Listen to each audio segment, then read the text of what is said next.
Did you know all Teslas have a feature called Service Mode? To enable Service Mode, go to your software settings and hold your finger over the car's model for a few seconds. Then enter the password, which is just the word service. Once you get past the warning, the climate turns off, but you can always turn that back on. And then it gives you access to basically every single diagnostic for the car, including information about charging and the high voltage battery. You can even perform a health test. You can also tap specific areas to get more information, and it tells you how to shift the car. Service Mode also lets you see the status of your low voltage battery, which is just a 12-volt battery in the front, and HomeLink can still be added. But one of the coolest parts is how they visualize the thermals. It shows you the changing temperature in real time, which is really cool. The coolant system reminds me a lot of a liquid-cooled PC. You can also see parts of the HVAC system, alignment and tires, the steering, and then the steering column control module, which shows the status of each part. You can also check the status of every single window, and it tells you in real time what's going on. If you've ever wondered where the airbags are, it tells you that too.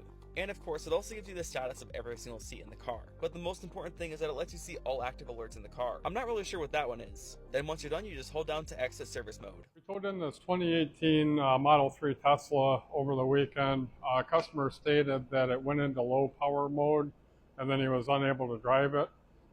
Today we got it towed into the shop, but the battery is completely dead. Can't get into the car at all. So we're going to diagnose this, and then I'm going to show you how to get into a Model 3 or any Tesla that doesn't have any power. First thing we're going to do is get into this tow hook. Easiest way to get into these is push on the top and put a little plastic pry tool on the bottom and just pop it out like that. And then we've got two wires in here. One's black, one's red. They call them jump start leads. All that it actually does is it pops the front. So we're going to hook a booster pack to this.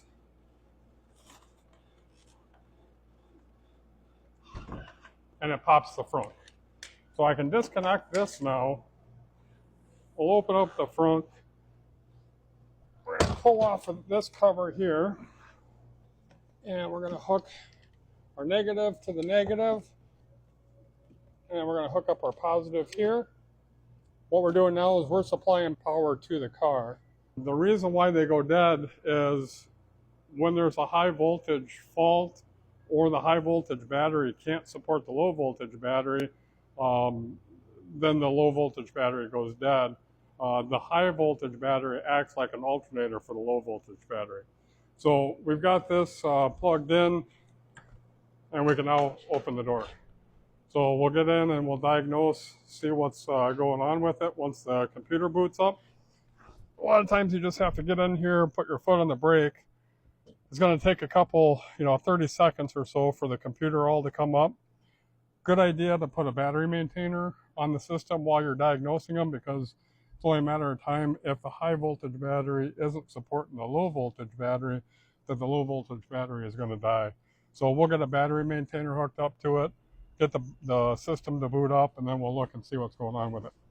All right, so we got the Tesla booted up. I got it into service mode. If we look at our active alerts here, we've got an external isolation fault. What that essentially means is that the high voltage circuitry is shorting the chassis ground. So we need to find out what high voltage component has a short circuit. If we look through the recent alerts, we'll see if we see anything that gives us a direction.